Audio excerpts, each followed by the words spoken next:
और इस बीच एक बड़ी खबर आपको दे दें, भाजपा ने अपने कैंडिडेट्स का ऐलान कर दिया है। रामपुर से भाजपा ने आकाश सक्सेना को टिकट दिया है।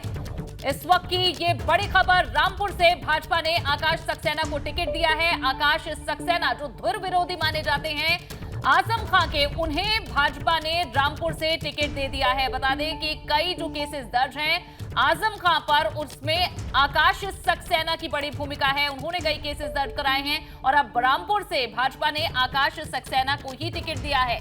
इस वक्त की ये बड़ी खबर, रामपुर उपचुनाव के लिए भाजपा ने आकाश सक्सेना को टिकट दिया है। तीनों सीटों पर टिकटों का ऐलान हो चुका है। खतौली से राजकुमारी सैनी को भाजपा उम्मीदवार बनाया गया है। इस वक्त की ये बड़ी खबर, राजकुमारी सैनी को खतौली से टिकट दिया गया है। रामपुर से आकाश सक्सेना को टिकट दिया गया है।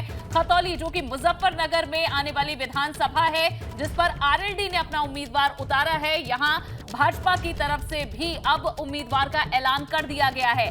राजकुमारी सैनी खतौली से भाजपा की उम्मीदवार हैं। इस वक्त की ये बड़ी खबर, भाजपा ने तीनों ही सीटों पर मैनपुरी से रघुराज शाक्य को टिकट दिया है। एक और बड़ी जानकारी, ये नाम सामने आ चुका है मैनपुरी पर भी, जहां रघुराज शाक्य को भाजपा ने टिकट दिया है। मैनपुरी में लोकसभा के उपचुनाव होने हैं। लोकसभा सीट जो कि मुलायम सिंह यादव के निधन के बाद खाली हुई है, इस पर भी भाजपा के कैंडिडेट का नाम सामने आ चुका है। तो तीनों सीटों पर अब ऐलान हो चुका है।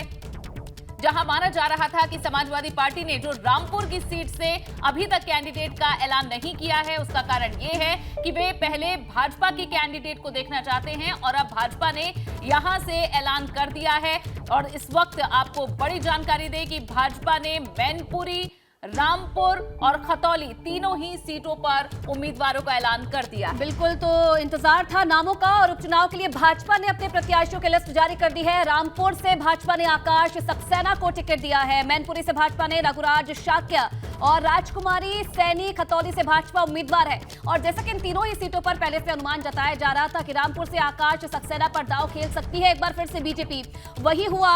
और मैनपुरी से किसी शाक्य को इस बार टिकट दिया जा सकता है और खतौली पर सैनी को उतार सकती है भाजपा, और वही हुआ है। राजकुमारी सैनी पर भरोसा जताया है और उन्हें भाजपा की तरफ से उम्मीदवार बनाया गया है। और जैसे कि पहले से आशंका जताई जा रही थी, कयास लगाए जा रहे थे कि आज भाजपा की तरफ से इन तीनों ही सीटों के लिए उम्मीदवारों के नामों की घोषणा हो सकती है और आज इन तीनों ही नामों का ऐलान हो गया है। 5 दिसंबर को तीनों सीट पर उपचुनाव के लिए वोटिंग होनी है और उससे पहले भाजपा ने अपने तीनों नामों का इन तीनों सीटों के लिए ऐलान कर दिया है।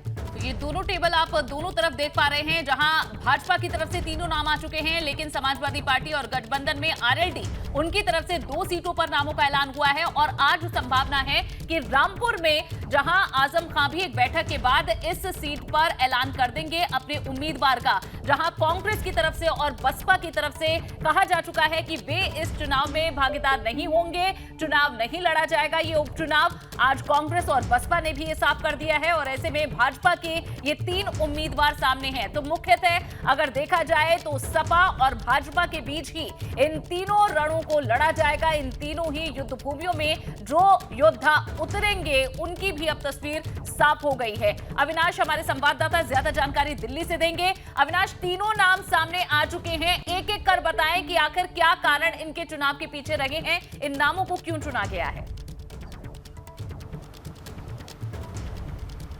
जी देखिए, सबसे पहले बात करेंगे जो सबसे चर्चित सीट है मैनपुरी लोकसभा उपचुनाव की। चूंकि डिंपल यादव वहां से प्रत्याशी हैं, तो लिहाजा जो कि सबसे ज्यादा मतदाता, अगर बात करें मैनपुरी लोकसभा क्षेत्र में अगर कोई है, तो पहले नंबर पे हैं यादव समुदाय के लोग और दूसरे नंबर पे हैं शाक्य समुदाय के लोग। चूंकि अगर बात करें तो यादव समुदाय के लोग समाजवादी पार्टी के साथ इंटैक्ट माने जाते हैं, यानी कि समाजवादी पार्टी के समर्पित वोटर माने जाते हैं। लिहाजा जो दूसरे नंबर के वोटर हैं शाक्य, उसी में से उम्मीदवारी दी है भारतीय जनता पार्टी ने रघुराज सिंह शाक्य को। और रघुराज सिंह शाक्य पहले अगर बात करें तो समाजवादी पार्टी में ही थे, नेताजी के साथ उनकी करीबी थी, शिवपाल सिंह यादव के साथ उनकी करीबी थी। उसके बाद फिर अगर बात करें जब शिवपाल सिंह यादव ने अपनी अलग पार्टी बनाई प्रगतिशील समाजवादी पार्टी, तो उसमें भी शिवपाल सिंह यादव के साथ हो रहे हैं और बाद में फिर बीजेपी में वो शामिल हो गए। इटावा से वो विधायक भी है, तो जाहिर तौर से बात है उस क्षेत्र को अच्छे से समझते हैं और समाजवादी पार्टी की जो चुनावी रणभेरी है, जो चुनावी रणनीति होती है, उसको भी वो अच्छे से जानते हैं और शायद बीजेपी ने इसीलिए उन्हें अपना उम्मीदवार बनाया है। दूसरी अगर जो सबसे चर्चित सीट अगर बात करें तो रामपुर विधानसभा सीट है। वहां से जिस तरीके से आजम खान को सजा होने के बाद उनकी विधानसभा सदस्यता रद्द हुई है, वो सीट रिक्त हुई है।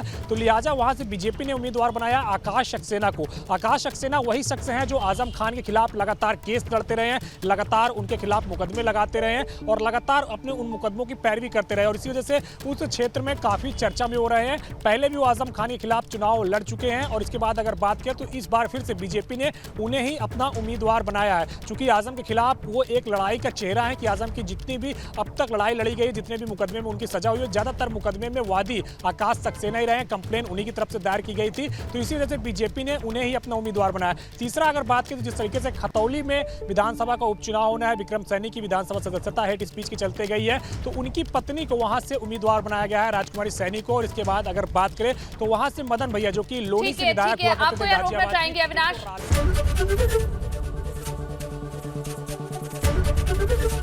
एबीपी गंगा, खबर आपकी, जुबान आपकी।